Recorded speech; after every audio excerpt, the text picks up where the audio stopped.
All right, we're live. How's it going? Oh, I am living the dream.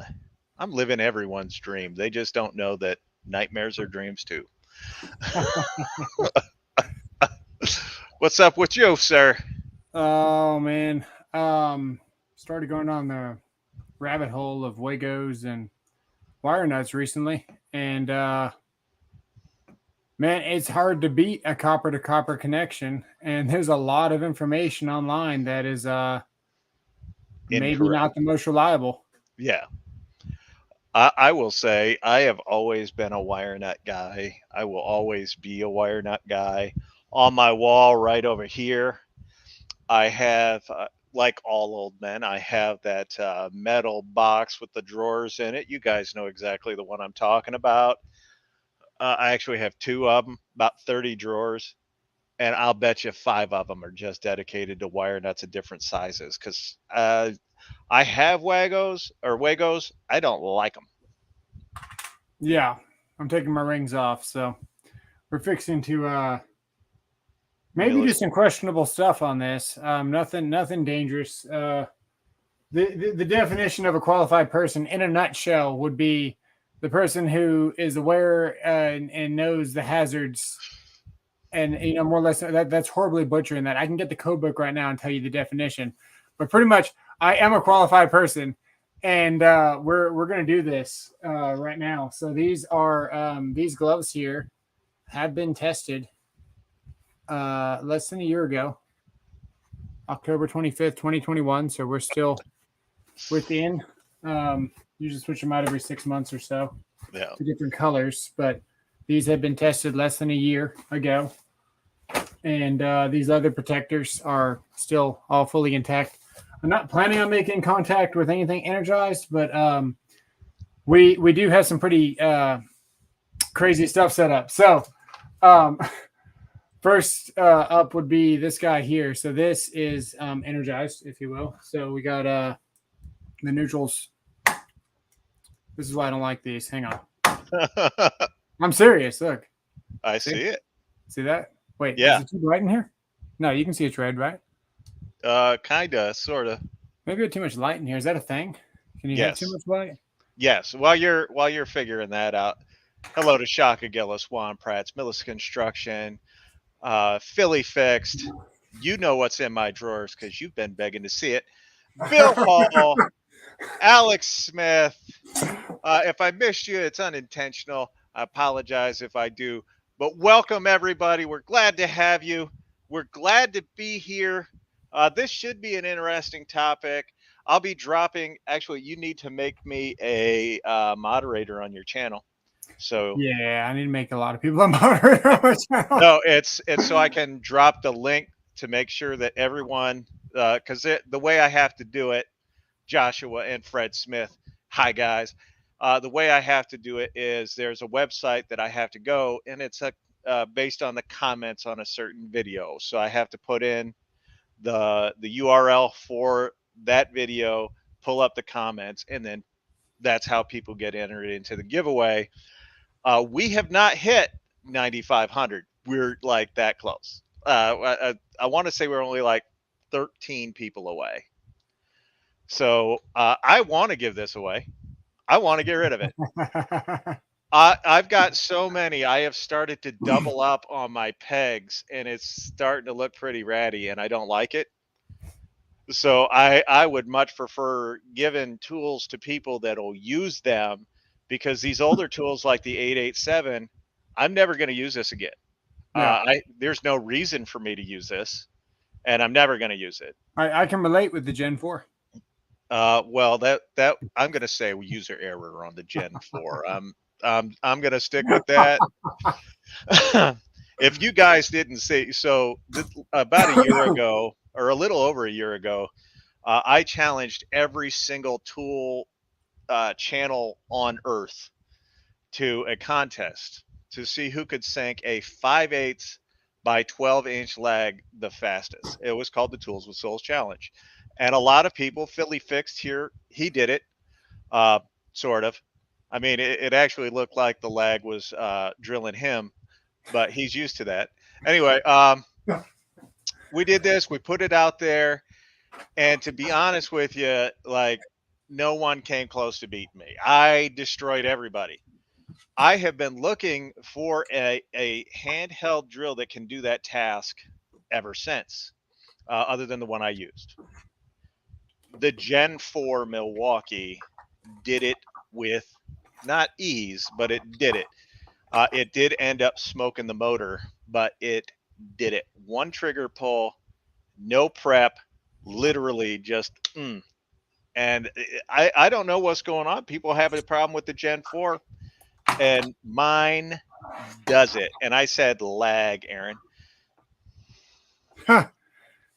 You don't want to use it, souls. It might catch fire in your hands.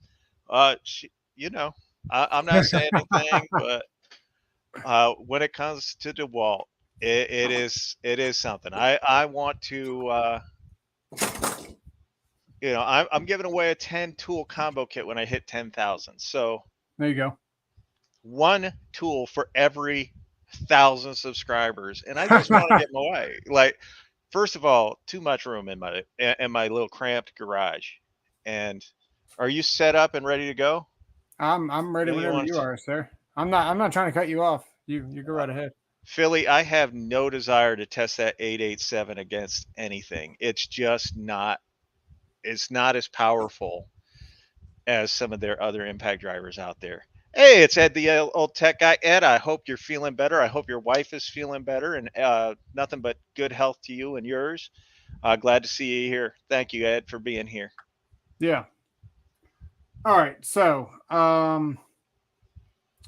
let's go over kind of some rules here. Test the 887 against the wall. This right here is my emergency stop switch. So you'll see when I hit start here, you'll see that green light right here turns on, which means you can't see any lights on this stream. No, we can see the green. Can you? Yes. Okay. Yeah. So what are we doing here? So we got power. So that means we can do things like this, where we can show you this light is active. You see that there? The light's on. Yes. Now, this is what you call a line splitter, and this is really useful for helping customers out. This is a multiplier of 1. This is a multiplier of 10. So if we see how many watts this is a 10-watt LED. Divide that by 120, and that's how many amps you're going to get. So you're going to get less than an amp, but since we have a multiplier of 10 here, we can actually probably read a full amp on this times 10. And you can see here we get 1.10 amps when we multiply it by 10. You see that? Yeah, because we're on a multiplier of 10. Hey, do me a favor real quick. Yo. Go into your regular YouTube, not studio. Well, Okay. actually, go into studio. Okay. And I just dropped a link there, and they'll, like, if you hover over somebody's name, it should give you a bunch of options. And make me a moderator so that link will drop. Okay, hang on. Be cool. What do we like? What's Fonzie like, Yolanda? What so I just go to just find your name in here and then just right click it? Yeah. And then make moderator. It's that easy, sure. Well, hang on. Ha, you said it was easy for me. Do I I can click on these 3 things and I can say put user in timeout. Do not put me in timeout. My bad. DeWalt decided I wanted to turn on. Dude, you shouldn't have had the beans. You shouldn't have had the beans. Hey, you're a moderator now. Congratulations. Thank you. I'm the first moderator on Tools and Tactics. All right, we did it. Okay, back to what we're doing. So we're gonna turn this back on. There we go. So yeah, so you can see we have amperage here. Now what I've got is this remote here. You might see this light dim actually, because I'm going to turn on my vacuum remotely because I got one of these fancy switches. So just like I can turn on my light, you can see that light's turning on behind me. we're actually gonna turn on the vacuum. it hit pretty hard on that. It actually went OL. So Robert G with a $20 super sticker, and Ed, the old tech guy, with a $2 super chat. Ed says $2 in cash to selfishly promote Makita as the worst tool brand in history. And Robert G with a super sticker for $20 saying thank you. Hey, thank you. All right. Check this out. This is pretty cool. So we got this set at 400, right? And that's the maximum amperage of this multimeter. Yes, sir. And we're on the multiplier of 10 up here. And when we turn on this vacuum, this thing can catch inrush because it's a fairly, really, really nice multimeter, actually. But we might see this thing jump up like stupid. Let's see if we can catch it. 250. Did you see it? I did. So you can catch that momentary contact. Stupid. You can catch that momentary, what they call lock rotor current. You see, we're at 107 amps. We're not really. We're just the multiplier is multiplied by 10. So this is a 10 amp vacuum under load. But at lock rotor, you can see. I'll do it again. I'll turn it off and we'll turn it back on. And you can see here that we're going to catch that. We're going to catch it again. Let's see.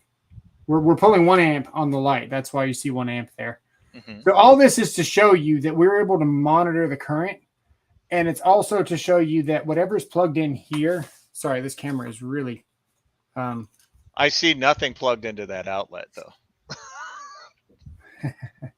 Right here. That's where we're plugged in. If you follow this right there, there it is there with questionable wire nuts. And then number 14 wire going to our light. Mm-hmm. This is going into our wall. And then this extension cord gets plugged into our vacuum. Mm-hmm. And then this thing takes all of these loads, puts it into here. So everything that we're reading is after this. So we're able to capture all the amperage on the last connection back to the wall. So this is 100% accurate as far as consistency is concerned. Nothing's ever 100% accurate. But when you got the same everything and it's all consistent, you can call it accurate where you're not changing anything except for up here. So, let's see if we can catch it again, though. That's pretty cool. Big Dog said you're used to taking loads. Here's what I like about it. Did he? Yes. Here's what I like about you is even the stuff that I know, when you explain it, it's like learning it all over again. It's nice. Impressive. You have a very, very good talent for that. And kudos to you. That. Yeah, thank you. Let's see if we can catch it again. That's pretty cool. Let's see. Oh, you can hear it. How do you hear it? Can you hear it go back? Oh, that's crazy. So, that's because we're plugged into this room. I mean, obviously, plug your appliances closer. But this actually helps you determine where do you want to plug your toaster in your kitchen. When I moved in my house, we had questionable wiring and all kinds of crazy stuff. And I wanted to know which side I could plug my toaster in, as well as my blender, as well as my coffee maker. And that's when I discovered the coffee makers pull like 22 amps for about 30 seconds each.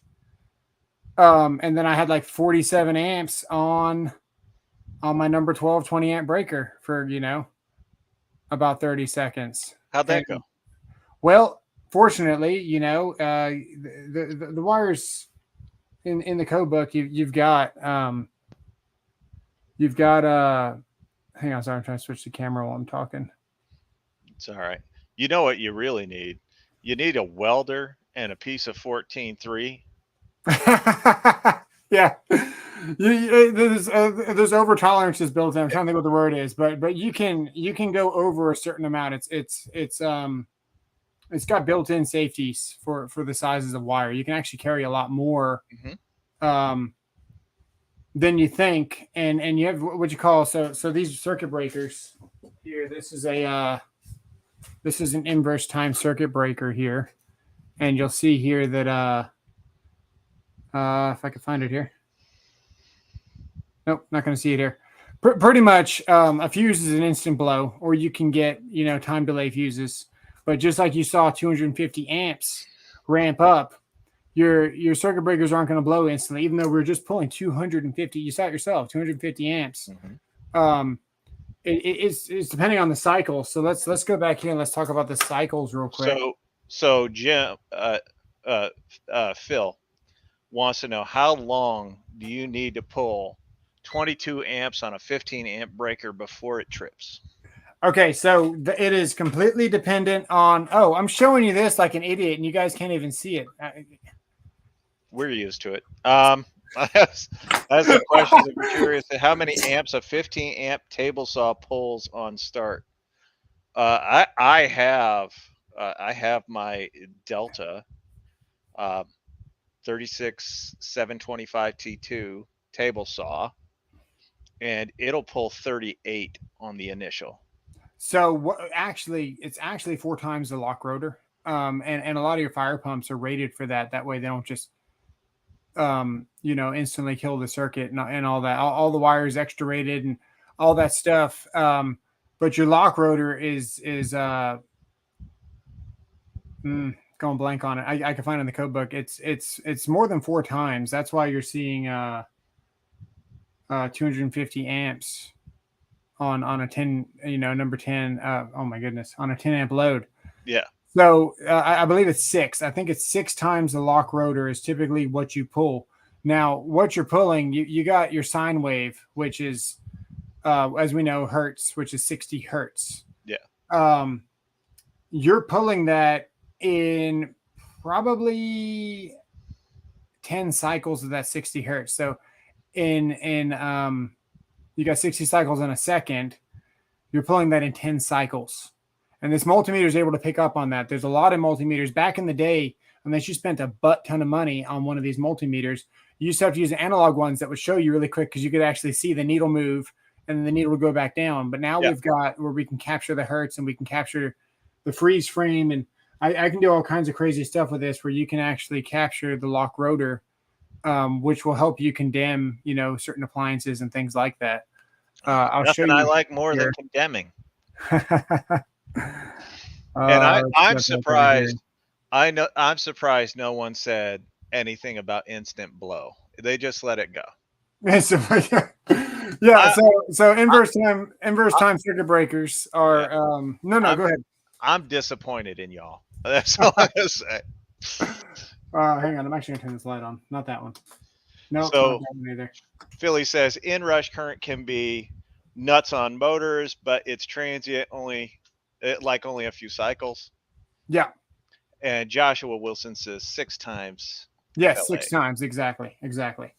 Yeah, so you got inverse time circuit breakers, which I guess we can get into available fault current really quickly. This is, can you see where that says 10,000 right there? Let me know when you can see it. No. Yeah, you can. Right there. See it? Okay. It says 15,000, but No, right there. 10,000. Oh, help me. Hang on. I'm going to cheat. I'm going to use the screen. It's not worth it. Yeah. There you go. Just take your word for it. Okay, 10,000. Right. Yeah, all right. So that's the amps interrupting current. So what that means is that this breaker is capable of seeing 10,000 amps before essentially it's tired of being a breaker. Yeah.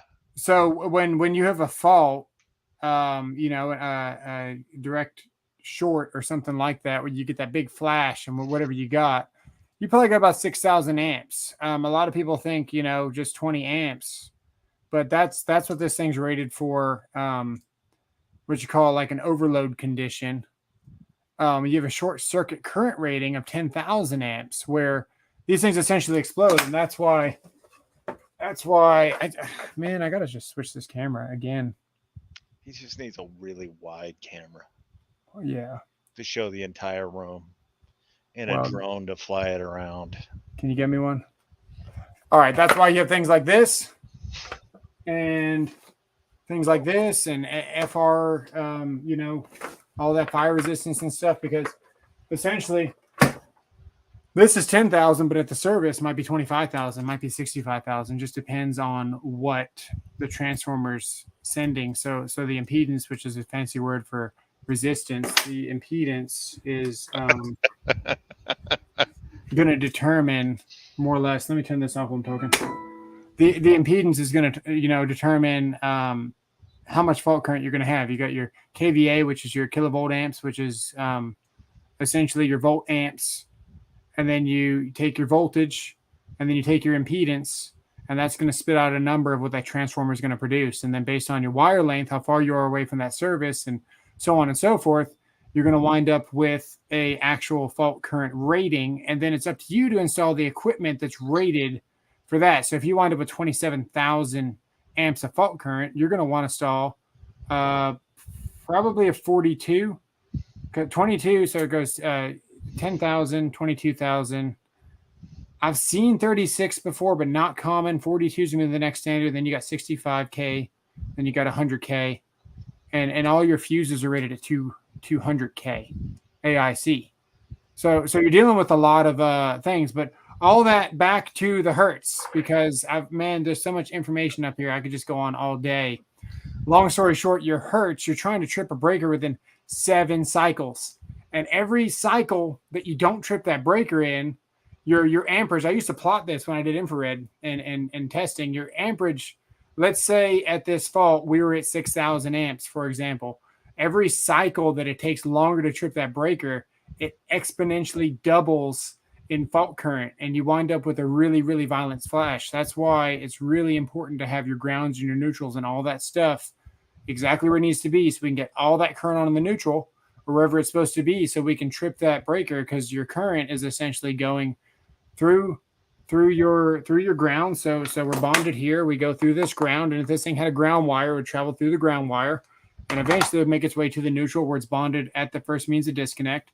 Then it goes through the transformer. It goes through the windings of the transformer at the power utility company. It comes back on the hot, goes back to your weatherhead, goes through your main breaker, finds this breaker, and then trips it at the source. And all that happens in 7 cycles. There's 60 cycles in a second. So 7 cycles we're trying to trip a breaker.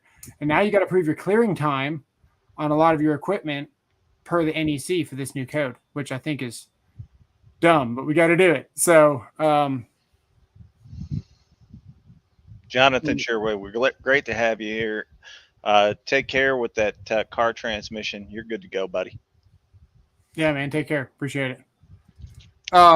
He's listening in. I was just nice. Tell him to be careful, because I'm a nice guy. Yeah. So we can capture a lot of things. There's a video. Here we go again.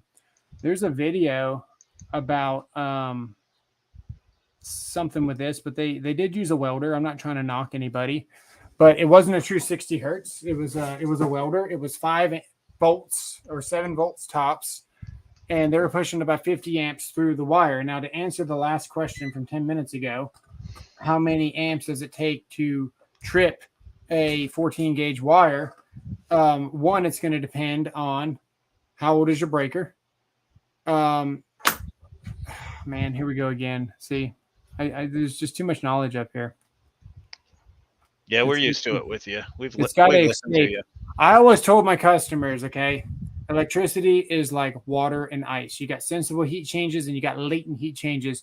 One, the temperature changes only, and the other one, you have an actual physical property change, but the temperature stays the same. So you got that change where you have ice, but now we have water. They're both 32 degrees. Not a lot has changed, but a lot has changed. And that's the way electricity is. It's that tipping point that you're dealing with. And it has to do with how long is your wire, how are your connections made. At the end of the day, it's going to go to the path of least resistance, not the current flows in the path of least resistance, but as the heat builds up, it's going to destroy the path of least resistance. And in this case, a receptacle like this, where you've got things backstabbed, is going to be the path of least resistance. That's why these things start to loosen up and things like that. So I put my multimeter, I went to, my wife used to work, or still does work, but she did special education. And we went to this ranch, and they had a whole bunch of window ACs plugged into the regular circuits, and they were complaining because the breaker kept tripping. And I went up in the attic and I put my multimeter on it, and I was pretty much looking at it overload. And as everything ramped up and everything settled in, I was having my multimeter on the main wire that was feeding the whole place, the whole room. And I was watching, I'm trying to think how many amps exactly it was. I think it was a 20 amp breaker, and they were pulling about 23 amps. And right at 24 amps is when the breaker was actually tripping. Right. And that's good news because you only get 3 options, right? You got 3 options. That's it. 1, your breaker trips. Congratulations. That's the best case scenario. Okay. 2, the wire gets so hot that it separates itself and it can no longer pull the load. That is also a good option because the 3rd option is obviously a fire. So you only get 3 of them. First option, when you got a short, the breaker tripping is the best way to go. When you don't have your neutrals and stuff, grounds, all that stuff tied in check, and you have a high impedance path to ground, essentially we are a high impedance path to ground. That's why we get shocked and we don't explode. A low impedance path to ground would be something that just, bam, it instantly gets to the source and it trips that breaker, it explodes, does whatever. We are low impedance. We have resistance in our body. This multimeter will actually read resistance. So I can actually tell you how many ohms I am because I made a water and tissue. We can actually go here. Let me make sure I can do this. We got to change the range. We're going to go to ohms, not continuity. I got 150 kilo ohms. It's okay. Okay. Well, can we hang this on the mic stand or not? Go ahead. Is it going to work? I don't know. It should. It's going to be loud. Sorry, guys. We're going to move it up. Okay. There you go. 130. You see the K down there? Now check this out. Watch how I'm going to lick my fingers. What do we got now? I missed it. It went to 400. I saw that. Yeah. There you go. So you're going to get a different reading versus if you, if I grab it in my palm and I grab it in my other finger or whatever you're doing, you might have least resistance. So from here to here, you're going to have less resistance. See, from hand to hand, you got less resistance than all the way from this part of my body to this part of my body. And that's the way essentially a circuit works whenever you're getting shocked. That's why if I ever did work on something energized, I would usually try to touch my knee to the wall. That way my hand to hand my heart was out of the equation of a circuit where maybe it would go from my hand down my leg, miss my heart, and go out of my knee. Interesting. So just like, a lot of people get shocked and they'll be working on a 4-square. I don't have one in here. And you're sitting right here and you're making up a joint like this. Everyone's done it. And you got you're holding your wires like this and you got your clines here. And this is setting on the 4-square. And you get a little buzz. And you're like, damn, that shocked me. Well, you're lucky because the current only went from here to here and it went to ground. It didn't get all the way across. I love the people roasting you right now. What are they talking about? I wish I could see it. Shaka Gillis said, do the ohms change depending on how full of shite the person is? In this case, dramatically. And let's see. Joshua Wilson. Oh, by the way, Jose Maldonado. Oh. It's okay. You're not late. It's all good. And I saw Hassan in here earlier. So welcome, gentlemen. Yeah, welcome. Let me Oh, and Joshua Wilson said ohms change depending on how many Ryobi tools they have. Yeah.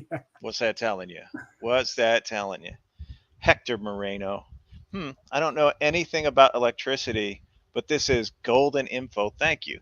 Oh, thank you. All right, so let's anything you need to see, I'll put it up here. Oh, so hold on. So sorry. No, you're Ed good. has a question for you, What's up? and it's, can you explain how a 440 DC ATS switch works? A 440? That's what he says. Oh, okay. 440 DC is probably the model number, and then the ATS is it's just an ATS essentially. Hopefully, right? It's not actual DC voltage. Because Well, I can do that. I can't explain a 440 volt DC switch very. it's an automatic transfer switch. Yeah, it's not an automatic transfer switch. So, yeah, we can. Oh, cool. Oh my goodness. Casey Lennon, solar energy is love. Oh, Robert's got the boogie preferred leptons. Hang on. This chair does the opposite of what it should. It raises up. As soon as I get away from this chair, it raises up.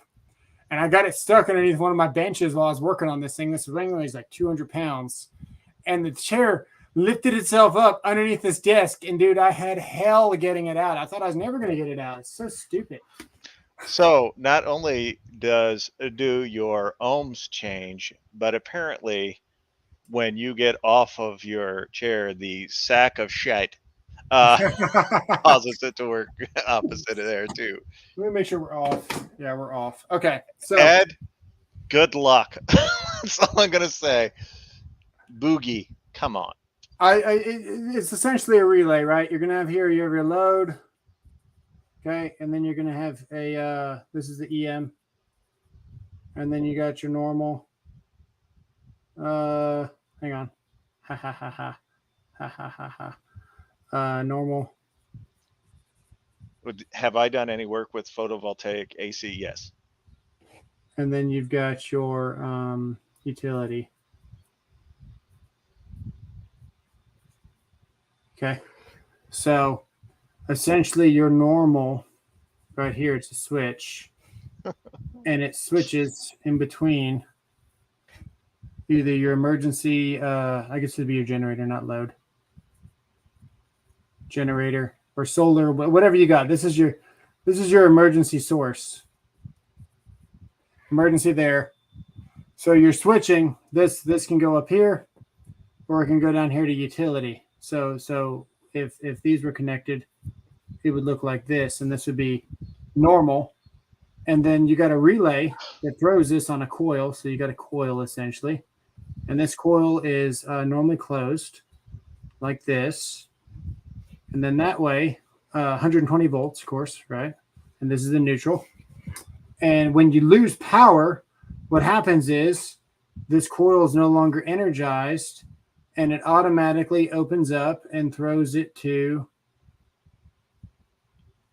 emergency. And now you've got your emergency generator connected to your panel. I guess you would say your normal panel. So it's just a relay that's able to sense when the power turns off. It just automatically switches to your emergency source, I guess. Yes. Yeah.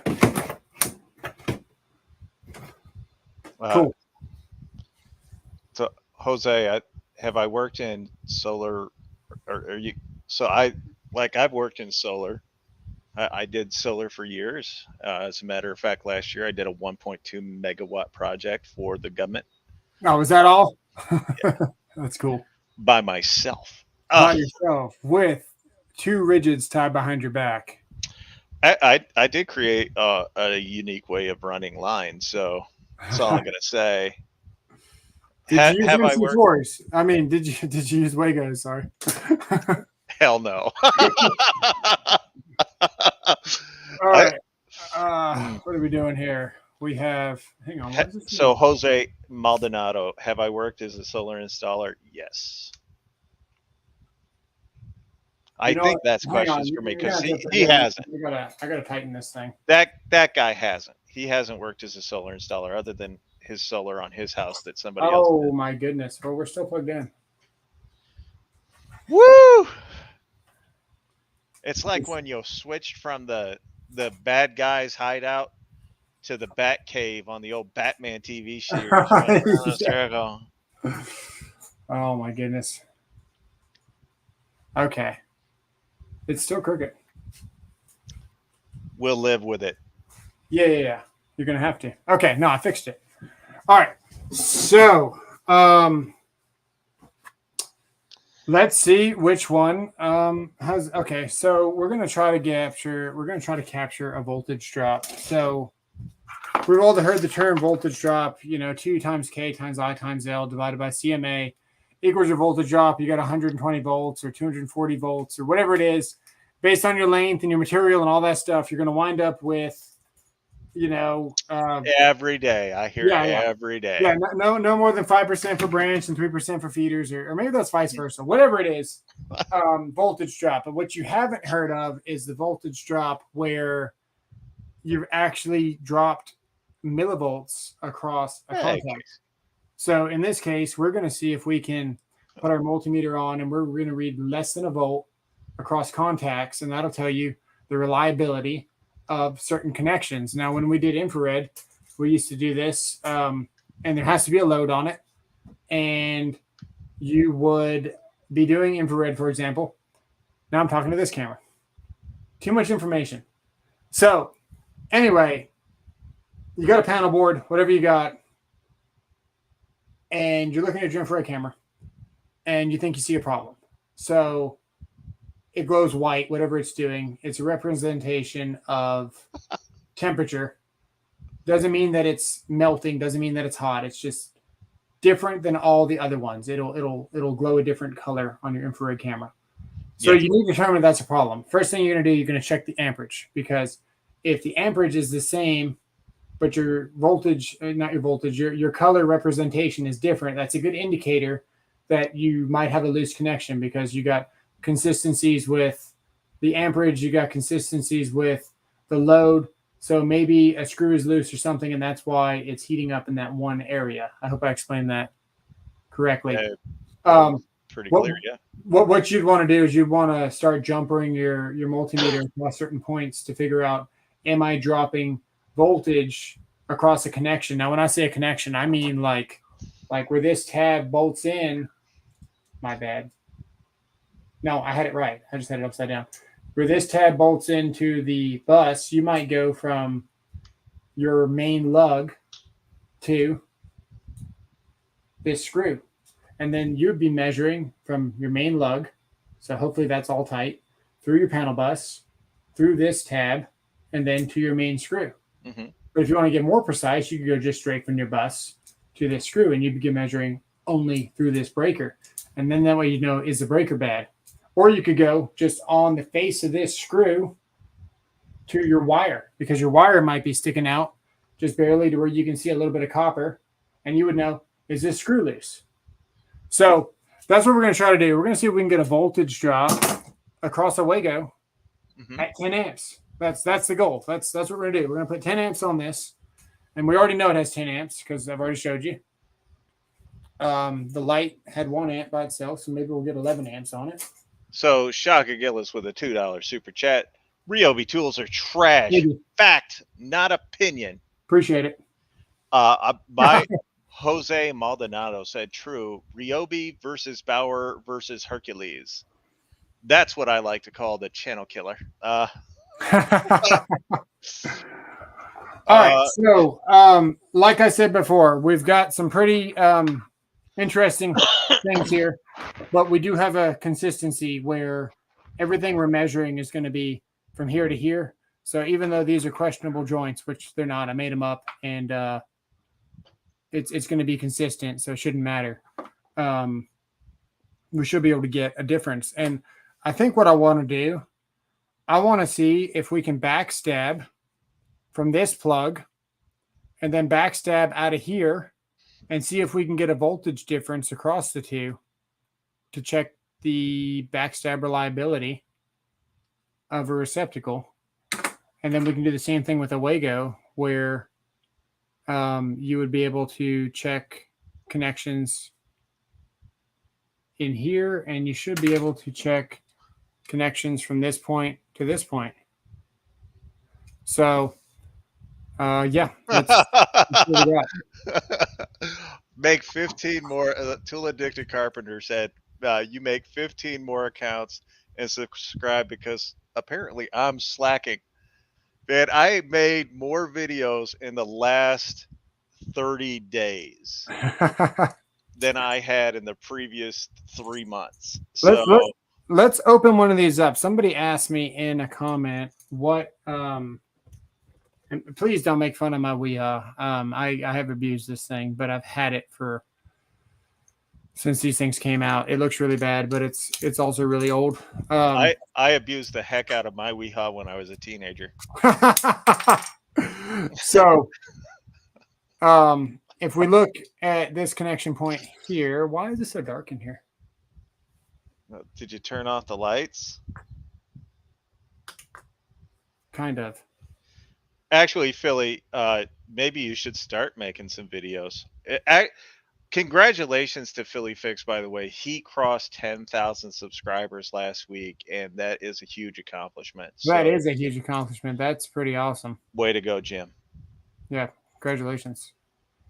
All right, I'm trying to see where these things even stab because now that I'm looking at this thing is terrifying. So you can see this is the exact same receptacle. Casey, he could do it. He did it on a video the other day. You can see where these are going in at. Yes. These are cut off. So this is plugging into here. It looks like. Yeah, I am making like I don't make 6 or 7. I probably make 4 or 5 videos per day. Because I've been pushing this month to get to 10,000 by the end of the month.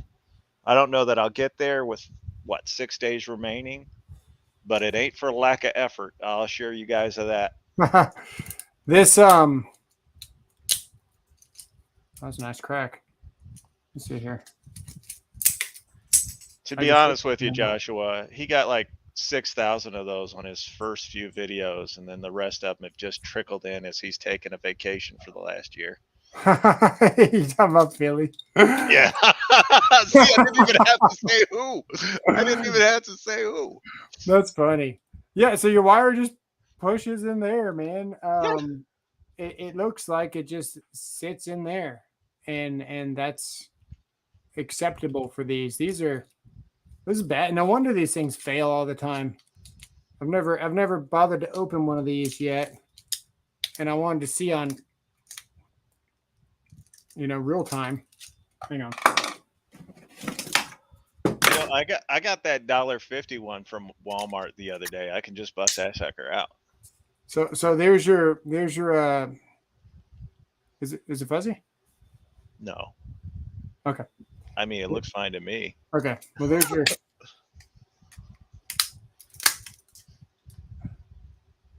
Okay, there we go.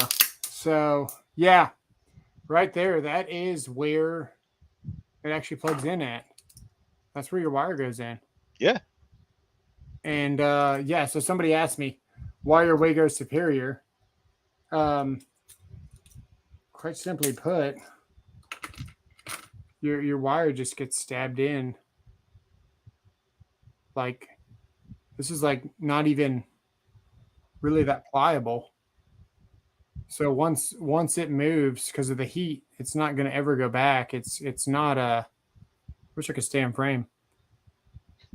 These are just a bad deal. Why don't you just make it so that you're the only one on this on the frame, and then it'll be easier. That's an idea right there. I'm smart. Yeah. About this stuff. He's smart about the electrical stuff. I can hook up an array like no one's business, but he knows the science behind it. I didn't need to. I just needed to know how to do it.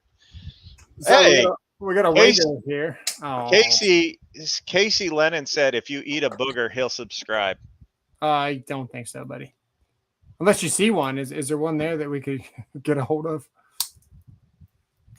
Okay, so this is who invented the wall outlet? I don't know. I don't know either. That's the inside of a Wago there. So the wire just pretty much plugs in. Joshua Wilson said he has I have one sub, and that's because I accidentally hit the button on my kid's account. Thug life. It's a lot harder than you imagine to make content. It is. You know what? That's we're going to be talking about YouTube on Sunday because it is actually one of my favorite subjects. We're going to talk about it. Well, I think I just cut my finger. Oh well. You got 9 more. Suck it up, Buttercup. Yeah, I just cut it. Whatever.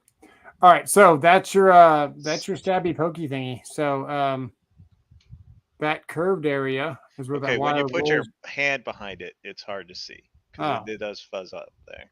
Well, maybe we just take some wire and just plug it in. How about that? All right, guys, got to bounce. Too bad it took forever to test the wire nuts. It's not my fault. It kind of is, but you know. Okay, we're gonna test the wire nuts then. He's gonna do it now. Yeah, we're doing wire nuts are superior. Yeah, you can't beat a copper to copper connection. So we can take this wire here. Brett Favre invented the outlet. Well, bye Jim, bye Ed. We appreciate you all. Casey, yeah, I don't need a subscriber bad enough to eat a booger. That's on you, buddy. If that's your kind of thing, I'd hate to look at your search history. Half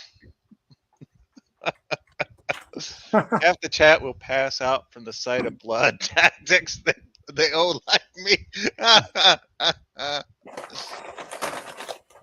All right, Lego time. So we want to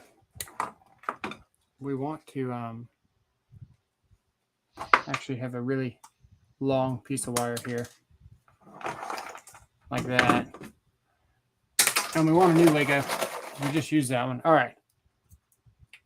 So we're plugged in there.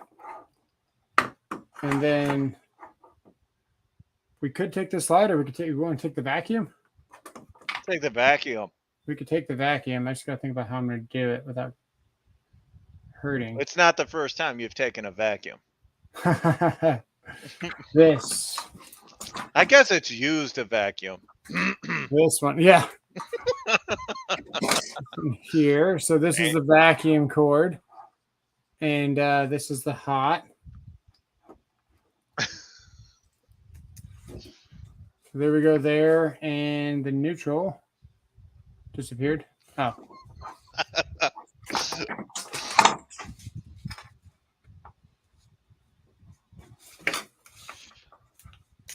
Jose Maldonado said Chuck Norris invented the wall outlet. He told Zeus, "I'll teach you to control electricity."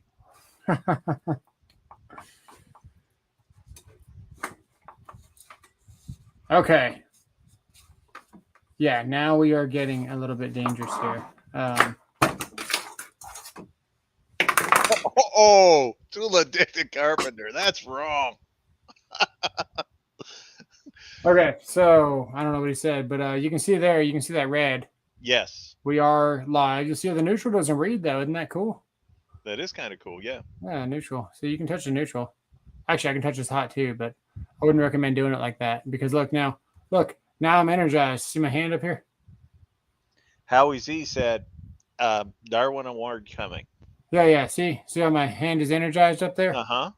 But if I let go, it goes away. Yes. Yeah, don't do that. All right, so that was that's because no current was completing its path back to ground, but I was energized just then. Ed, the old tech guy, said he's not going anywhere until he wins a DeWalt because that's the only way he's going to get a DeWalt. Okay, we are hot. The vacuum is on, and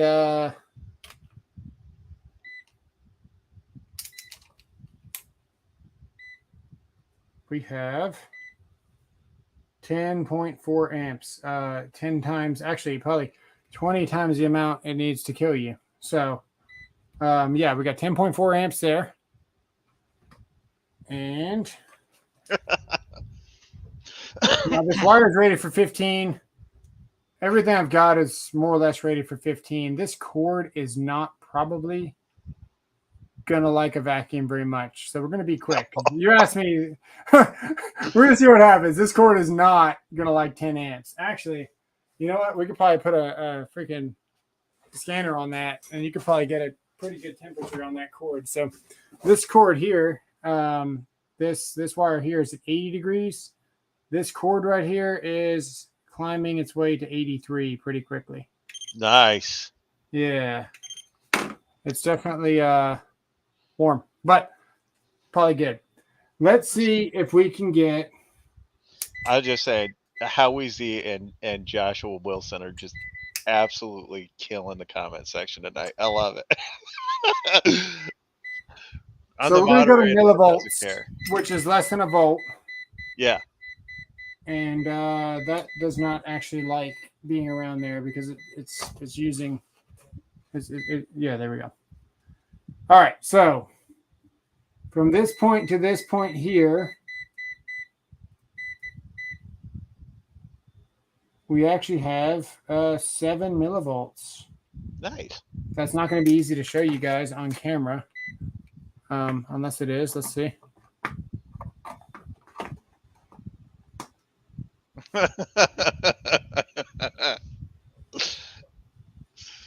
You guys are welcome.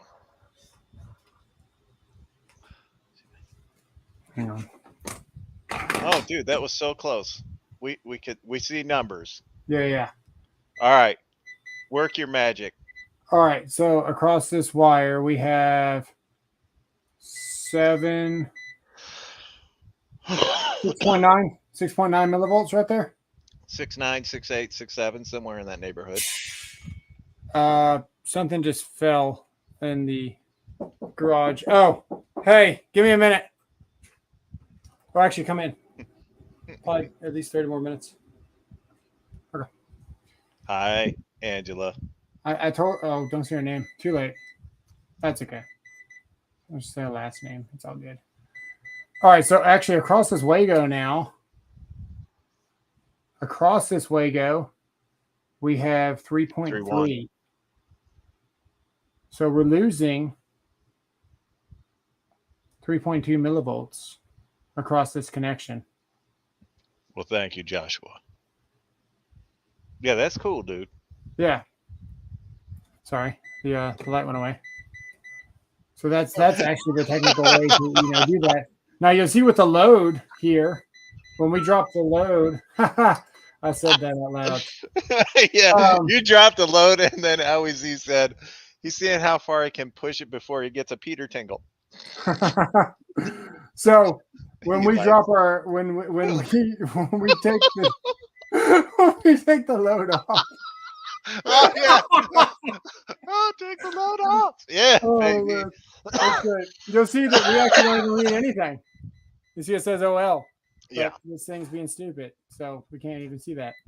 There you go. You see it says OL. Yes. But when we turn this on, or turn it away. Yeah. There you go. That you see here that as you have a load, OL. see you wind up with an actual millivolt reading, but the camera won't cooperate.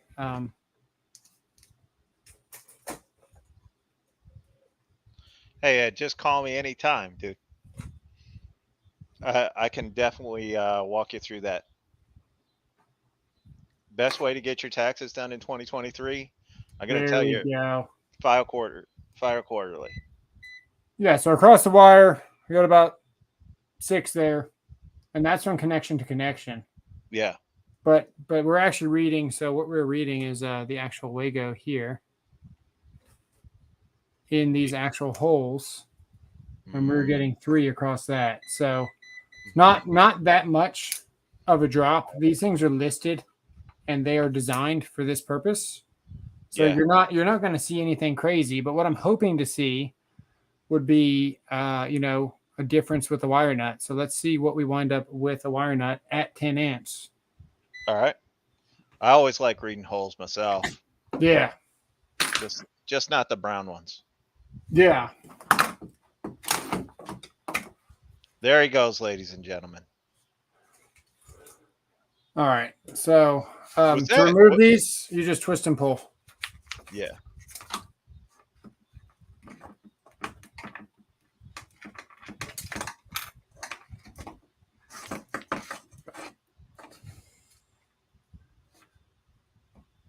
So with them not connected, let's see what we get. Or actually, let's just put a. Okay, let's do this. Let's just twist. Let's just put them together. Did and that we'll just twist. spark over there? Did No. anybody else catch it? All right. You might have seen an LED spark just because of whatever. All right. So now we did not twist these wire nuts. Oh my goodness, we didn't twist these joints. Okay. Yes. So a lot of people say don't twist the joint because I don't know why, dude. I've always twisted my joints, but let's just play along and say we didn't twist the joint.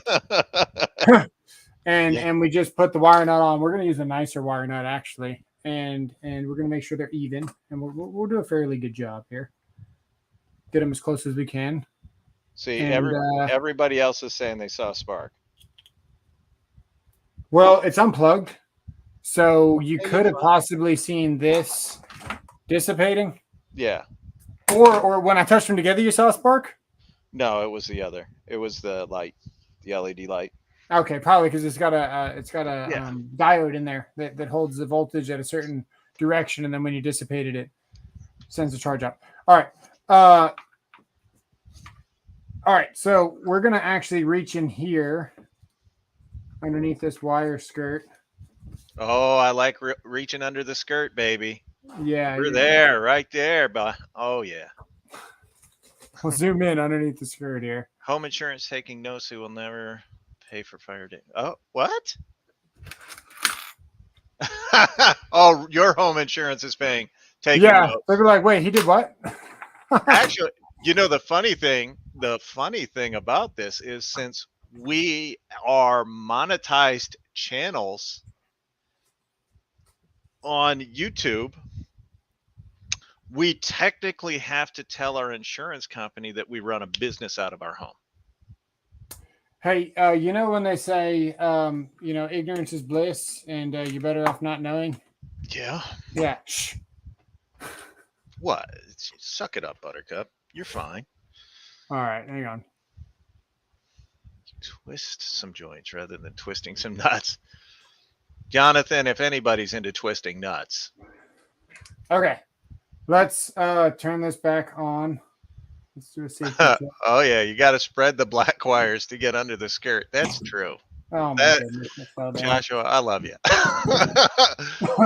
Adam Brewer said he still prefers Wagos. Not all Wagos are made equal. Higher amp rated models may result in different readings. That is true. You're absolutely right. And these are, look, at the end of the day, man, these are faster.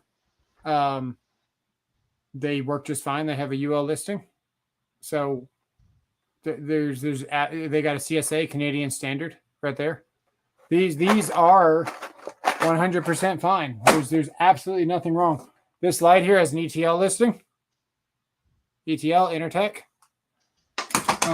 This receptacle box has a UL, and I don't know what the NOM is.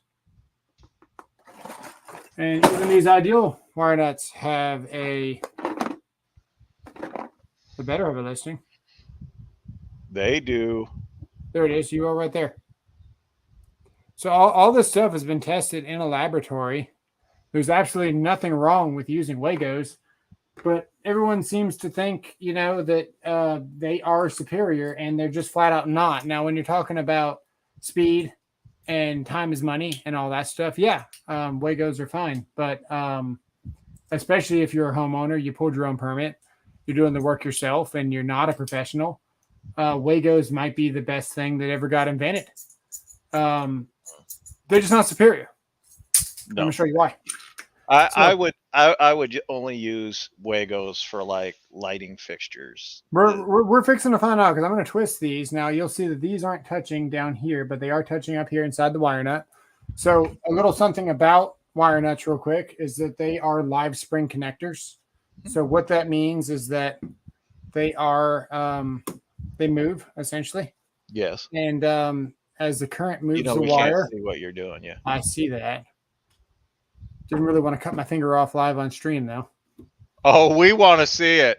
Who's up for it? Who wants to see him cut his finger off? Leave it in the comments section. Leave it in the comments section. Which finger would you like to see go? I'm going to go with the middle. And I don't mean the ones on his hand. I'm trying not to. There's a steel spring in there, so I don't really want to ruin my. Ooh. I needed that piece. All right. All right, there we go. So let's see if we can not hurt ourselves. I don't really think that that's what's made the channel great. This is not what I wanted to show you. You can see it's a spring. I was trying to get like a nice little neat little coil. I don't think you succeeded. We'll try sir. one more time on these. I mean, you'd have to, in essence, just maybe cut off the housing. The Buchanans will let me do it for sure, but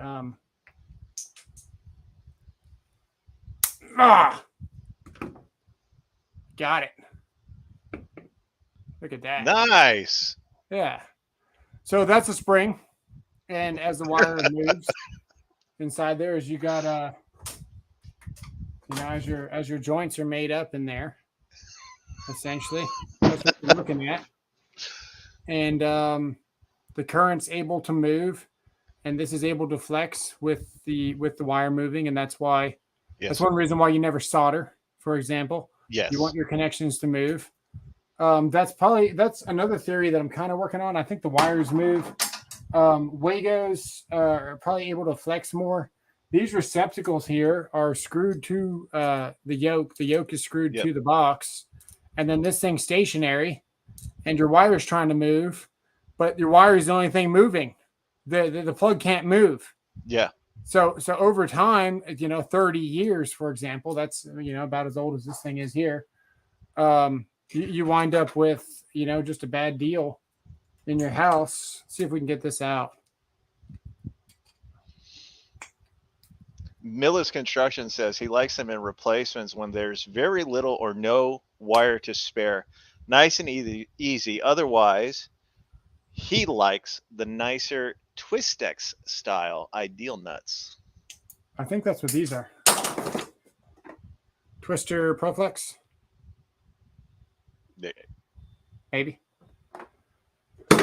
Maybe. Okay. Yeah, so we saw the spring. We got sidetracked on that. We chased that squirrel. What we got? Zoom back in. Right here. Man, I'm really old. I just like traditional. I don't know. I should have just hung this from a freaking string or something so you guys could see.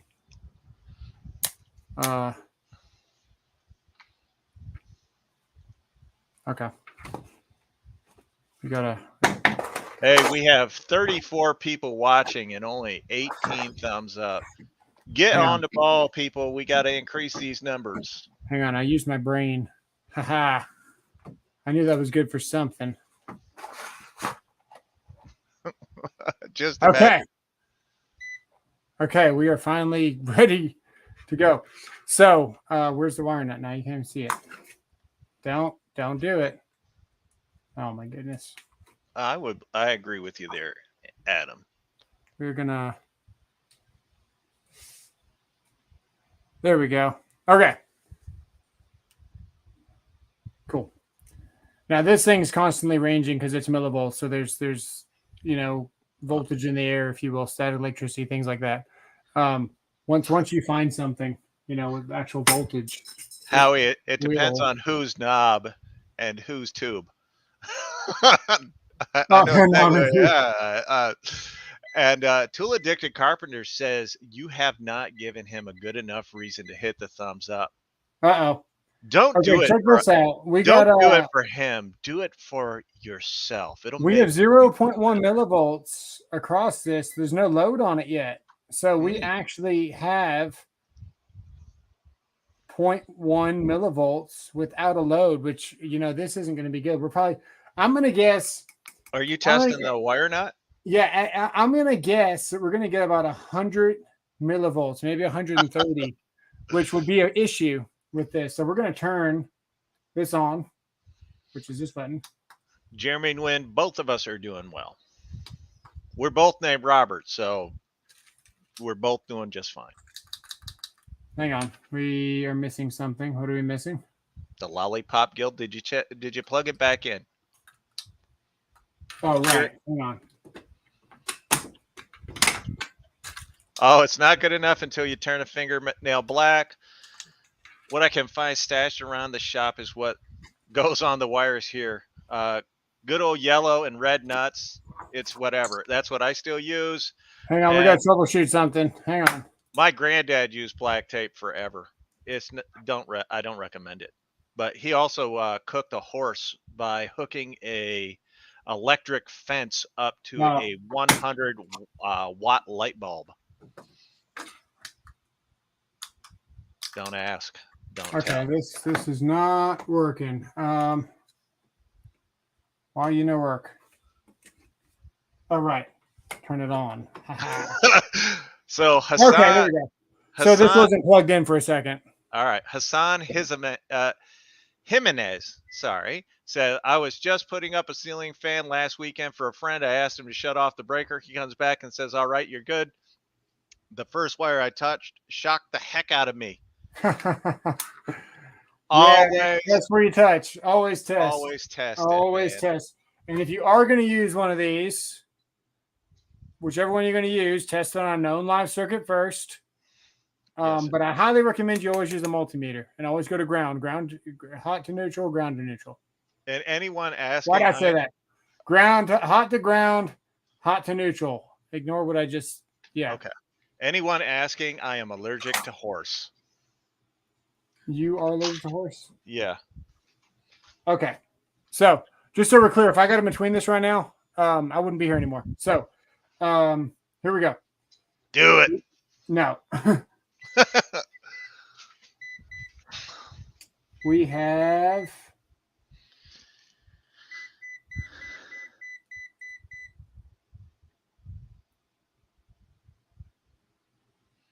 what did we have? 3.5, 3.4. It's lower than the Wago. Yes. It's lower than the Wago and it's barely touching, man. It must be the copper to copper connection. Let's see if we can sabotage this wire nut even more to make it worse than a Wago. Which apparently isn't hard to do because apparently Wago, like I said, man, there's nothing more superior than a wire nut connection, and that's proof right there. Because this is an awful connection. We all saw me make it up. Yes. So Howie Z, as a matter of fact, I was eating at that particular chain restaurant, and that is how I found out I'm allergic to horse.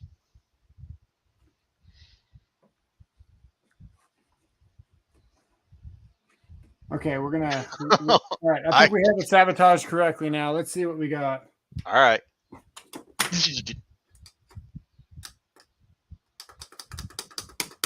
Oh, this thing keeps unplugging. Oh, this thing is unplugged. Ha. Okay. There we go. Overload. 5.1. 5.5 I saw. 5.1 steady. 5.0. Yeah.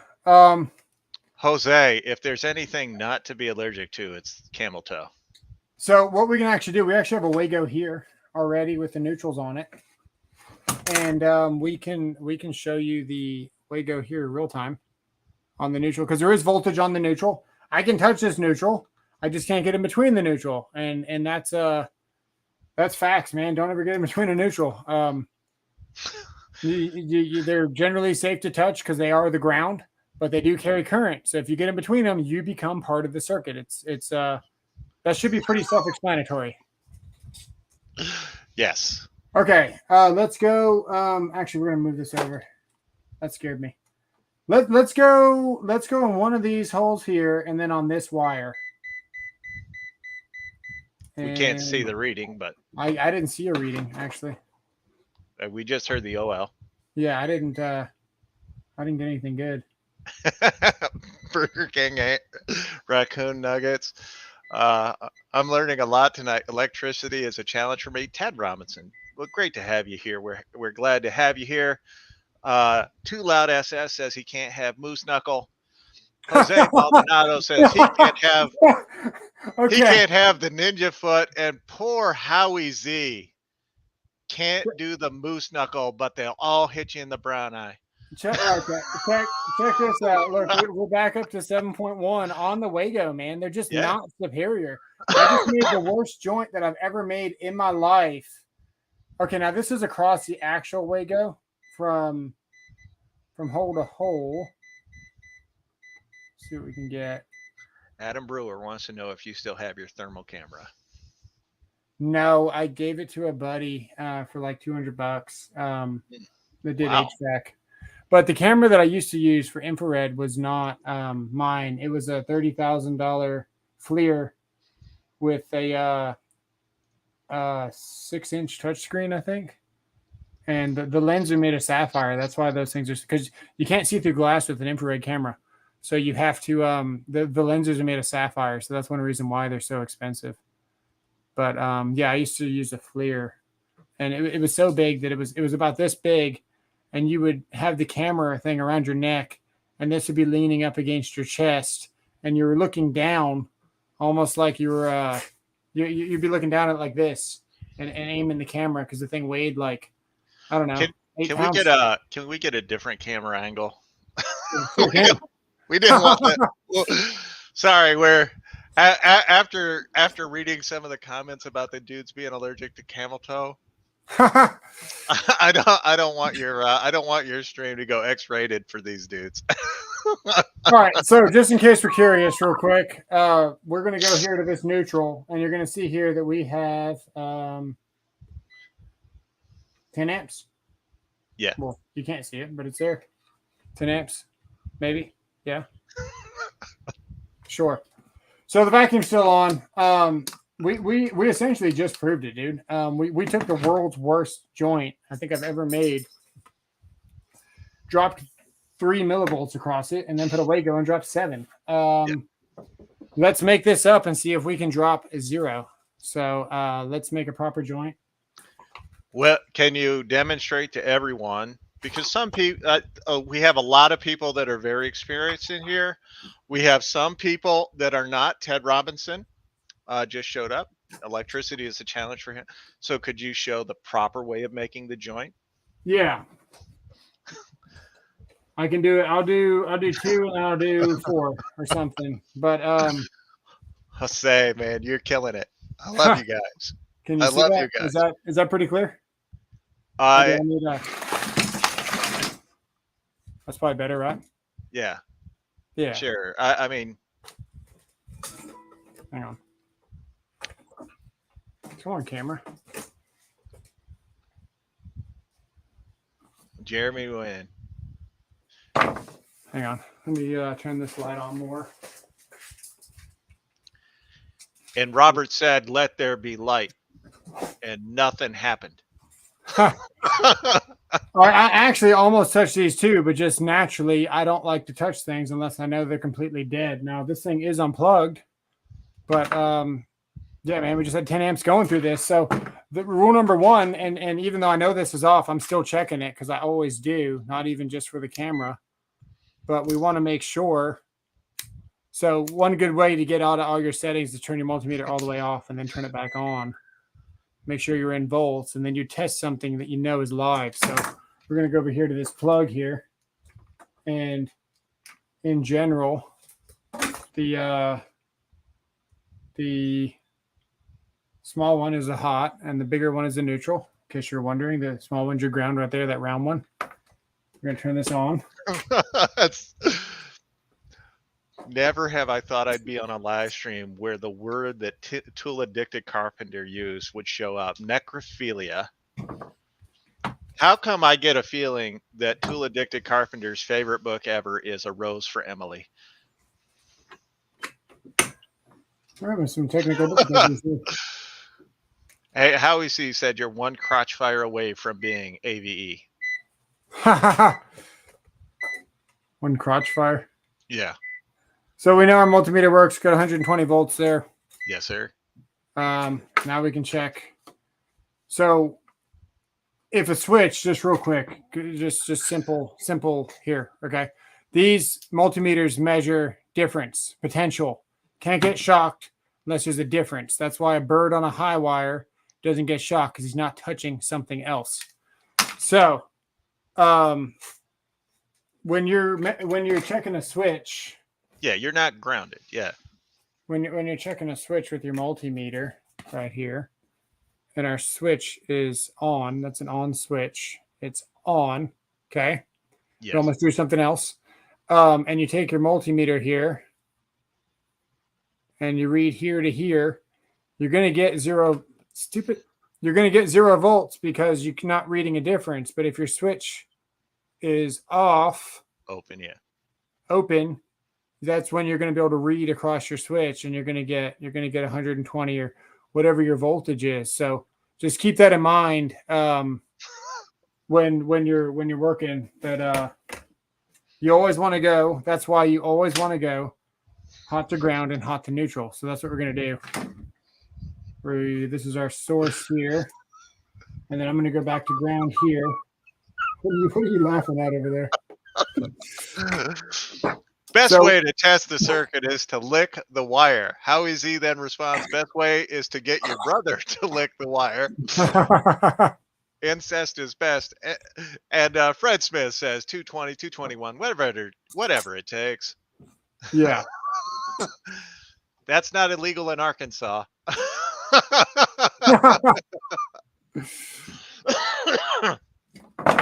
So we stripped our wire. The most important thing that you can do when you make up one of these joints, it's not up here to get these even up here. If you can see that, it's down here at the base. At the base, yeah. At the base. This is 14, so it's like child's play. So I can just turn it like this without any clines. But essentially, you would use your lineman's clines, side cutters, whatever you want to call them. And you would more or less keep this here, and you're twisting, but you're also kind of pulling away from yourself as you make up your joint. And then the most important thing that you can do is cut it flush, because if you don't cut it flush, what happens is this wire nut is only going to grab the top wire. Yes, sir. And then you wind up with where you think it's tight. Actually, it's not even grabbing. But you think it's tight, but at the end of the day, you've only grabbed the top wire, and you can see where you only grabbed up there. That part's shiny. So if you cut them flush, like I just did, you actually see that this spring, because we already talked about what they are, they're springs. Yeah. They're going to grab the wire evenly, and you're going to see that this thing actually grabs now to where you can start actually twisting the wire. Now, I don't recommend twisting your wire probably more than 2 turns after the wire nut. Yes, sir. At the most, like that might even be too much, but your goal is just to get the joint tight. So what I'm going to do now, I'm going to bear here like that, and I'm going to bear on this side like this, and we're going to see if we can get a voltage drop across this wire or not, because essentially this is a super solid connection in here. So we should get hopefully 0. And we can double check our workup here. Yeah, that looks beautiful. Howie, I thought you went to the family reunion. He said he goes to the funerals to get dates. Oh, is that so the corpse can't reject you? Never twist it too hard after the nut. It may leak. Yeah, and also I should probably have this down. That way the amperage flows back into the wire nut and then has enough momentum to make it back up. That's a joke. Yeah, it fell flat. All right. Kind of like you later with your wife. Oh, no. Let's see here. So, we need to see the multimeter.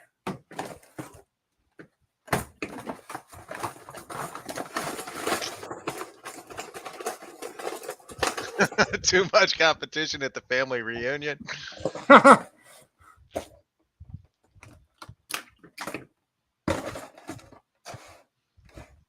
is that? Here we go. Tool addicted carpenter. Hang on, I gotta turn this stupid light off. Was it her friend? No regrets or regrets. Okay. Okay. That still didn't work. There we go. Okay, I think everything is plugged in. Let's see what we got. Jose said, I'm not sure if it's a double conundrum. I was going to say that's what Usher said, burn, baby, burn.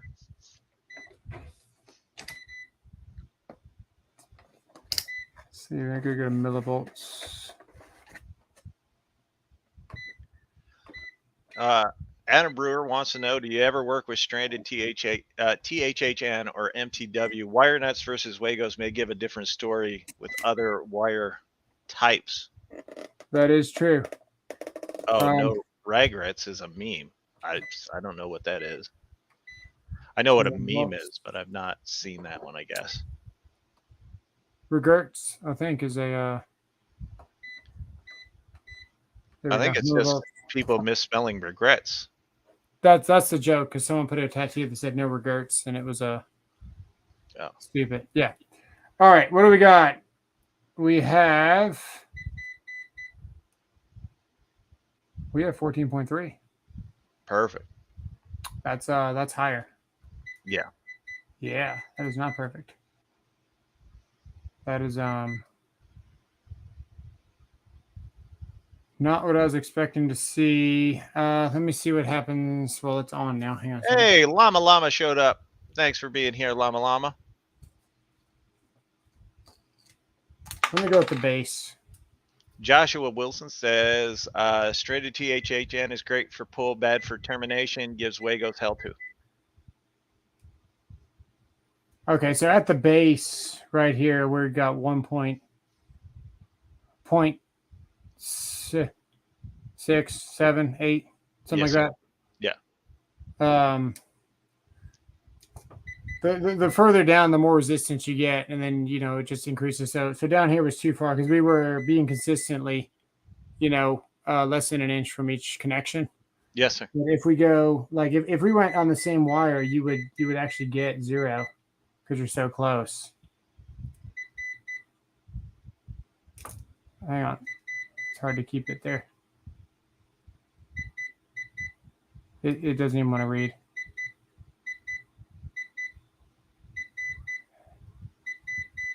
South Florida Hokie showed up and it said, finally able to catch you guys, catch a live stream. You guys are great. Hey, appreciate it. We're just here to make jokes and watch him potentially die. We're working on it.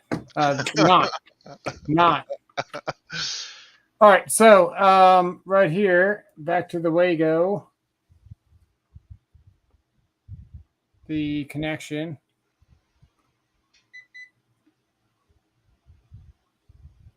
Is 0.2 on the actual Wago connection. So Wago to Wago, where I don't want to reach over that. Anybody else?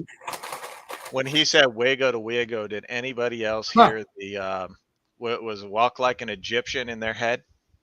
So actual internals to internals on the Wago, you've got 0.2.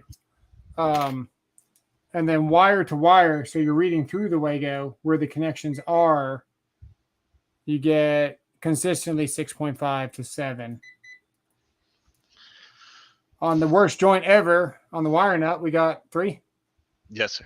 And then on this joint here that we actually tied physically together, and we went here to there, you got 0.7.8. 1 point. That looks like 1.8 to me. Yeah, my bad.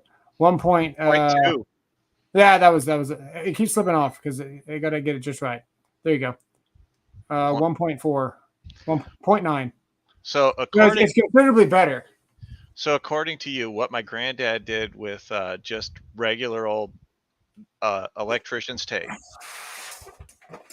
Yeah, I mean, you think about it. Honestly, how many joints have you actually seen that someone did with just electrical tape, and actually, caught fire, because I've seen a lot of joints with electrical tape on them, and they seem to be better than some of the helpers I've had. Making up joints, they Yeah. fold them and do all kinds of crazy stuff. Copper to copper, man, you can't beat it. The thing is, once you get a loose connection, you get what you call oxidization. And then your oxidization creates more heat, and more heat creates more oxidizing. So it's just a downhill from there. I've been to someone's house. We were tracing out circuits because they had lost a neutral, and it was a result of these stupid backstabs, and the wire was heating up and melting in the attic, and they lost their neutral. So we had to get it back, and we were tracing the circuit and turning things on and off. And there wasn't hardly any load on this, but whenever he turned one of his breakers back on, I saw a big old flash come from behind his cover on his receptacle on the kitchen. And what happened was that when you have a tile guy, they don't know that the wire wraps around this way, like that. Yes, sir. And they pulled the plugs out of the backsplash, replaced the backsplash, and when they put them back, they turned the wires the wrong way. So when they tighten the screw, they actually loosen the wire off of the receptacle. And this wire here was actually black. Like it was completely oxidized, and it was almost like a stone. And just the tip was completely black. And I put my multimeter on it, on each other, and you get zero continuity. There's the resistance is so high, you've essentially installed a heater.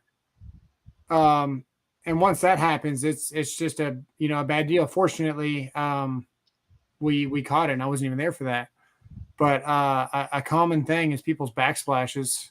I used to work for a company that would do like courtesy inspections and stuff, in hopes to get back in the house and get more work, obviously. But there's still a courtesy inspection. It was worth $300 value, and we'd be there for 3 or 4 hours. I would consider having them at my house, just with the amount of stuff they look at, and not have them actually do any more work. You would find out a lot about your house. Like it was a great deal. And we would open up all the receptacles and do all that stuff and check on all these connections. And every third house you go to, the backsplash, if it was new, they were all loose. They were all improperly done. And these, the tile guys were not doing anybody any favors. So just be looking out for that. But yeah, once something oxidizes, it is all downhill from there. Yeah. Why don't you put us both on the screen now that you're not demonstrating anything? Yeah, we should do that. What a dink. Hang on. I almost removed you fully. Oh, well. I mean, we need 4 more people. You need 4 more subs? Yeah, that's it. To Dude. 9,500. I don't know what I can do. What more I can do. You all better go get somebody. He's going to hang out around here to get 4 subs. You might as well just relax, folks. Yeah, we're 94, 96 right now. How many people we got in there? 34. Wow, that's awesome. You guys are awesome. Thank you. Hey, is this informative or was it boring? Or really, man, criticism is something I've never been afraid of. I've always ran towards it. I need to know what I could do differently. What do you guys want to see? I know we took a long time to get to the Wago testing. But man, I'm like a nerd, man. I can go on about electrical forever. So you got to stop me, just like you did. Tool Addicted Carpenter said he unsubbed because I was costing him too much money. Yeah. That is so wrong, sir. Just start selling. Just start. All jokes aside, that was really informative. Yes, it was. I enjoyed it. Every time you do something like this, I feel like I learn a lot. So, yeah. Well, that was the goal of this channel. It wasn't ever really tools, but I love tools so much that it just kind of fell into that because nobody wants to see an electrician talk about stuff without, having at least a little backstory about what the dude actually knows. I mean, it's It's a dog eat dog world, and You're wearing milk bone underwear. yeah. So We're gonna make sure this is off. It wasn't off, but it was safe. It wasn't off, but it was safe. I mean, if you Hey, this is called a line splitter. So this is an AC line splitter, and it is a fantastic tool because if you want to add a mini fridge or something like that, and you want to know how many amps you're adding to whatever you're doing, or is it safe to plug this into here, or whatever you got going on, this is a really good tool. If you're going to, I'm involved in a church camp, and if you go to somewhere and you're trying to help set up, and they're trying to determine what can we plug in here and what load are we adding? We got these string lights now, and we got all this. You can plug this in real quick and make sure you're not going to burn the whole place down. I am not saying that anything, but some of the guys that are watching tonight are really on it. They knew before I did that we hit 9,500. So you hit 9,500 then. Yes, sir. Well, congratulations. Thank you. I don't have my soundboard, but I can. Everyone, I hope to God you all have left a comment on that video that I keep dropping the link to. Because doggone it, I love giving tools that I am not going to use anymore away. Thank you, Ed. I appreciate that. Sicey, I appreciate it. And Sicey, if I'm saying your name wrong, tell me. As Hassan Jimenez will tell you, I do not like mispronouncing names. I think it's respectful to try to get someone's name right. And my name is Robert. My pronouns are I'm the Great One. So whenever you refer to me, it is as the Great One. No, I'm just joking. Hey, real quick, this is your thing. You're about to give these tools away. I got one question for you guys, though. Leave it in the comments below. We did not check backstabbed receptacles. So I got one here, and we can put a wire in here, and we can put a wire in here, and we can see the drop across this old piece of crap. I'm going to do it with or without you at some point. I mean, I'm thoroughly thank you guys curious. We're going to do his thing first, and stick around because we are about to see the voltage drop across this, because this is a real world scenario. Everyone has outlets like this in their house. This isn't that old. This is probably 15 years old. You definitely have one of these in your house. One of you guys has it, and you can see what it looks like when you got 10 amps. You plug in a vacuum, and this wire is plugging in here, and this is going to the next receptacle. You can see how reliable these are. I'm really curious. I've replaced so many of those.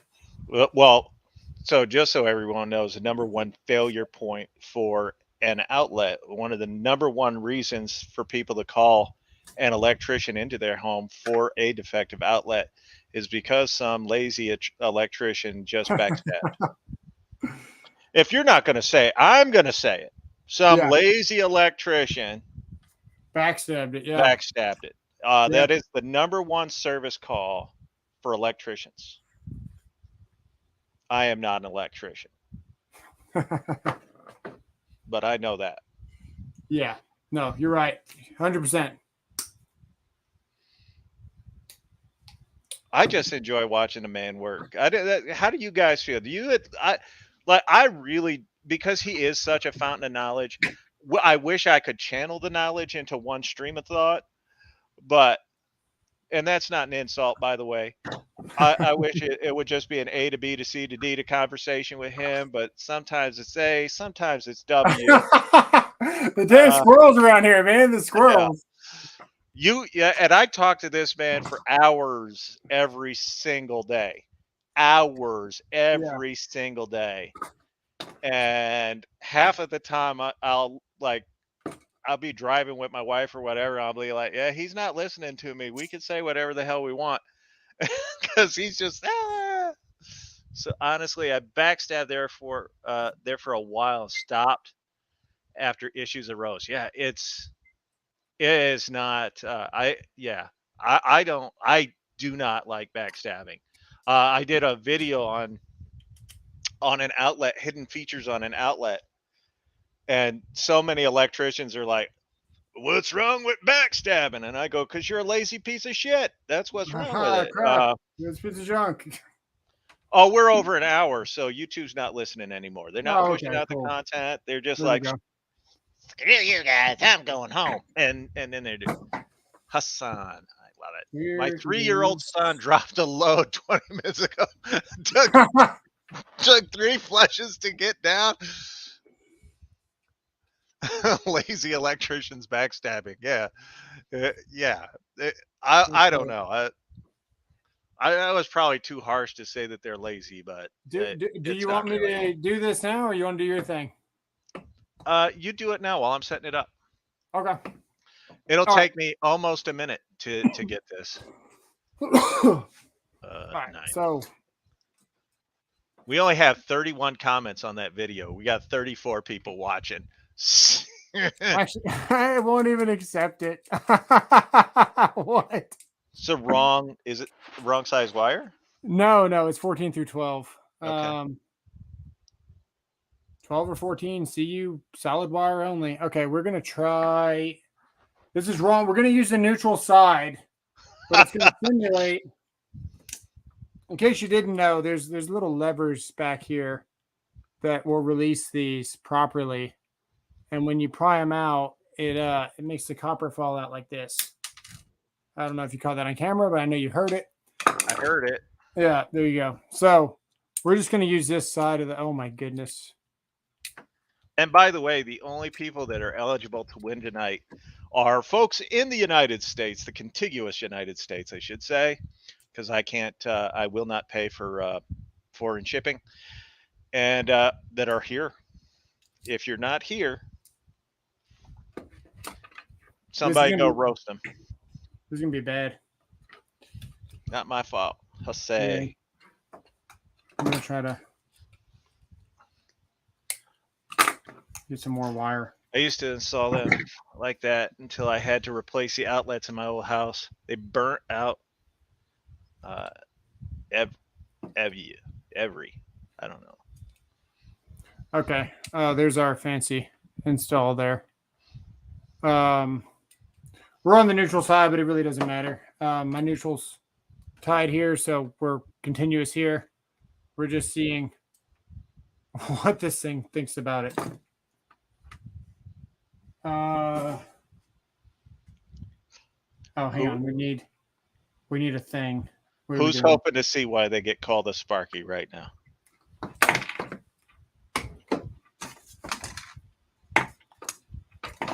Did I show you my fancy stop switch, or did I forget to mention that? You mentioned it the very first thing. I like my fancy stop switch, bro. Oh, wait, it's off. Ha! Ha! Yeah, all fun and games. All right. Let's do a. Just had my wife come in here and hold this camera. There you go. Okay. Hey, the funny thing is, if his lights all turn off because he did not shut out the stream, I'll still be here. I just can't do anything. Okay.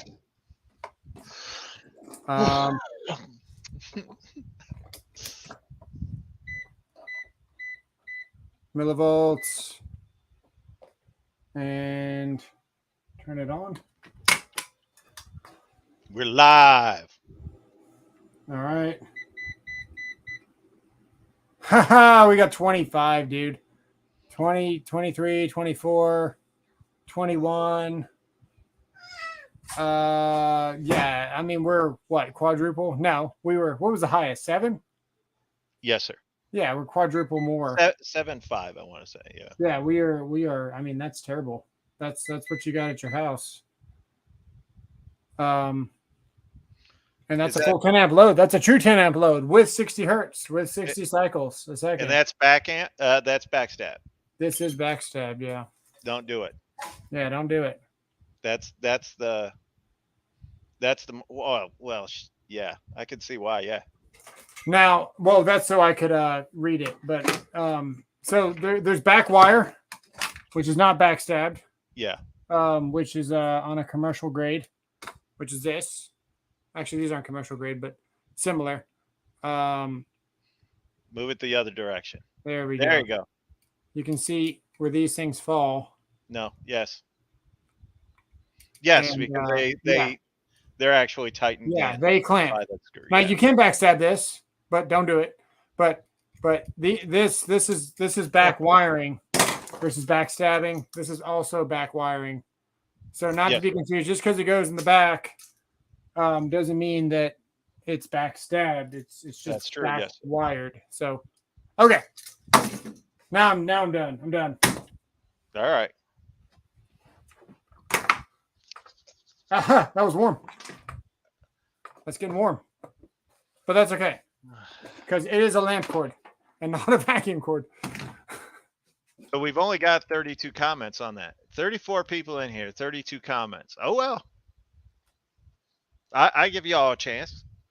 I'll even drop the link again because I'm cool like that. I'm gonna put you on. I will be right back. He's got to go drain That is me. That is the me. mini vein. Go ahead. I do have to add. Hey, I can't hear you. You removed me from. All right. There is a small problem though. Well, what did I do? I have to share my screen. You can't show your screen? Oh, I need to allow it? Oh, there we go. Yes. Aha.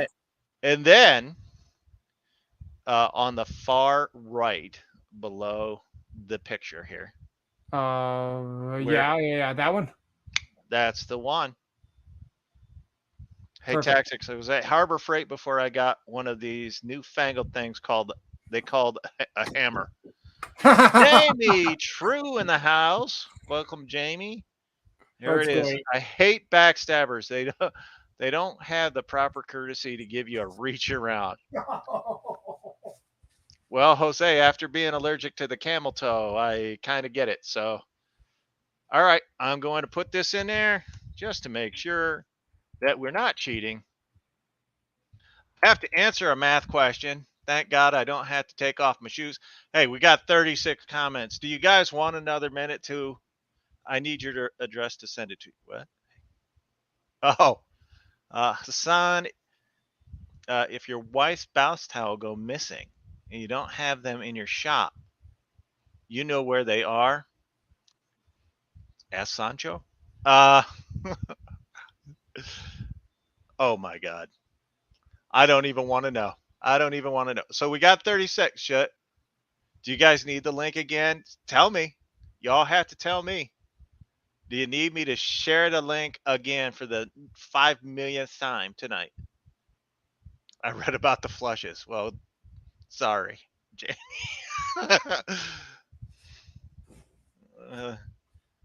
Ed speaks for the group. He says, no, I don't have to do it again. All right. All right, I'm back. Oh, thanks. We missed you a lot. Yeah, 39. I mean, you guys keep commenting. I don't care. Here we go. Logan Rouser Rouser? Logan, are you in the house? If not, we go again. That's the wrong button. What the devil did you do? I bumped the button. There we go. That one. All right, Logan, if you're here, let us know.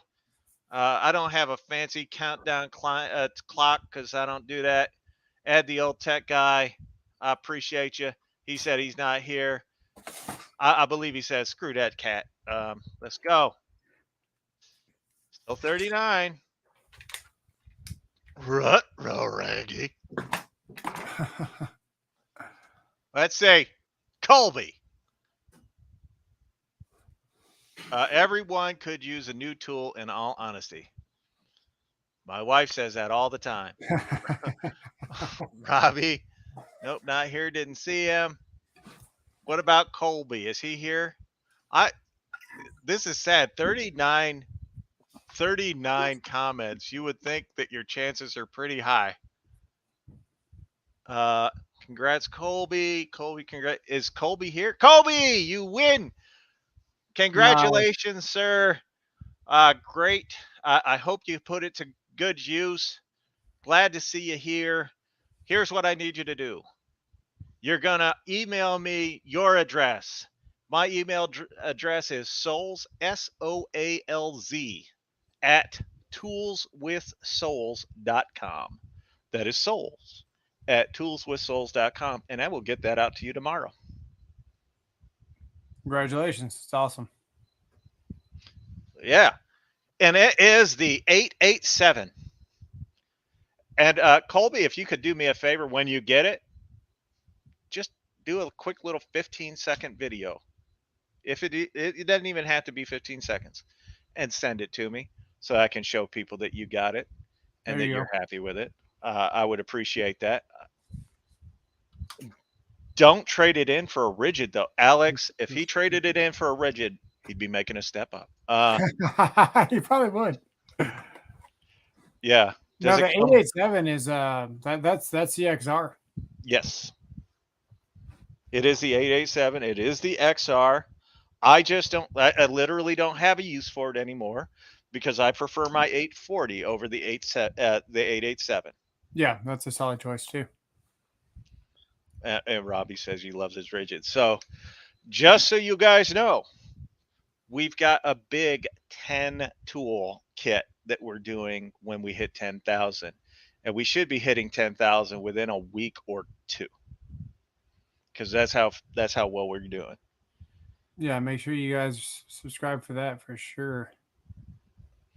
But and we'll be doing that on my live stream on a Sunday, because I've got party poppers and all kinds of stuff. I'm getting a fog machine at some point. Y'all should just get to 500 before Sunday and then get him completely off guard. And then he'd be like, they'd be ramping it like, we got to get this, we got to get that. Yeah. And just so you all know, there is a new character coming to the live stream on Sunday. If you guys have been following my channel for a while, you know that I have done Girl in a Cake Souls. Hey, you never know. Don't know how the wife would feel about it, but she's got nice tatas, so I don't know. Taxes is not far behind. 8,500 subs. Congratulations. Dang, you're moving fast. Who? Me? You, yeah. Oh, thank you. Love it. So I have brought in Cletus, the Milwaukee fanboy, Dougie DeWalt, who is a DeWalt fanboy, and who can forget probably everyone's favorite, Mo Ron, the YouTube certified master auto technician, Will Sunday. I've been hinting at this one a while. Michelle, the Makita fanboy, is going to be making his presence known, and it's gonna be interesting. It's gonna be interesting. All I'm saying is I have waited for Halloween, Spirit Halloween, to open up, that I can do some stuff. God, that's a horrible name, Mo Ron. Mo Ron is actually based on a YouTube content creator. I think you have the action figure somewhere around there. Yes, I do, right there. They can't see it, but he doesn't want to stand up because he's just wearing underwear. No, I got shorts on. But there is Mo Ron, the actual life, or the actual content creator. Yes. Actually, that one's probably a little thinner. I don't have any, I'm Native American. I'm part Native American, so I don't have any back hair. Sounds like Mo from The Simpsons. Good night, guys. Thanks, Robbie, for being here. I got to play with my plasma cutter on the backstabbing 15 amp. Well, it was nice seeing you, Robbie. Wish we could see you again, but it doesn't sound like that'll happen. Sounds too close to moron. Hassan, that is actually why moron came about, because it sounds like moron. And moron. So I don't want to break into the characters now. I can with ease, but no, I'm looking forward to it. This will be the first new character we've brought to the channel in like 3 months, so it'll be interesting. And I'll give you guys a hint. I am literally just going to be reading the comments from Ed, the old tech guy, about Makita.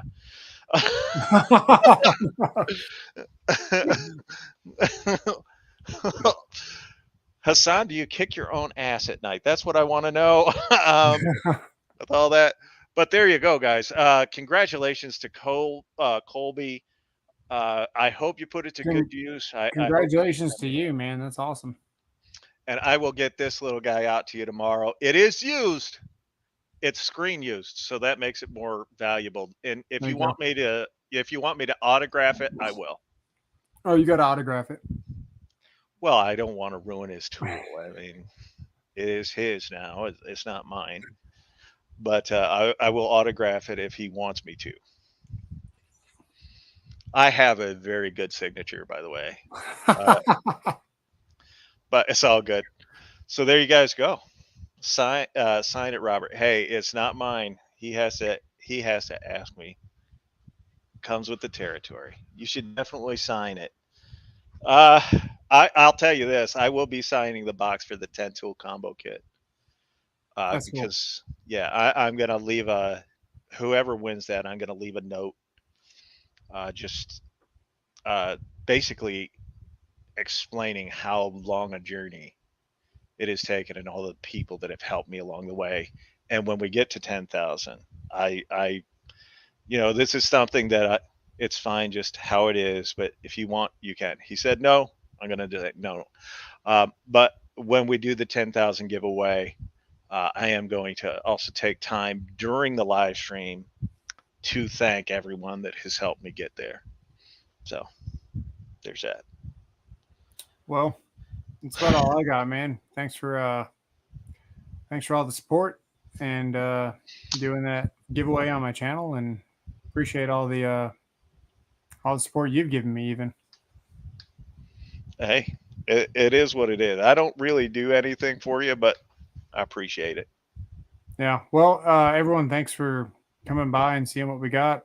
We're always doing something crazy, so pop in from time to time, see what we're doing. Ed, could you ask Moron why mechanics don't like Makita? All right, let me tell you this. Makita is the worst power tool ever. And here's why. I'm just going to tell you why right now. See, I think I know.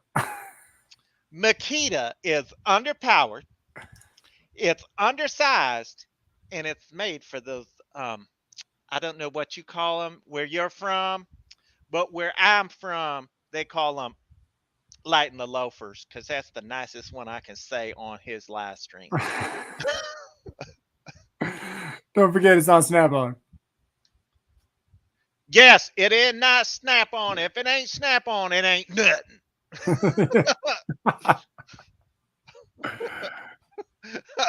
I know what to do with my hands. I hold a DeWalt. It makes me feel manly. There you go. All right, guys. Have a good one. Thanks. Thanks for dropping by. See you guys in the next one.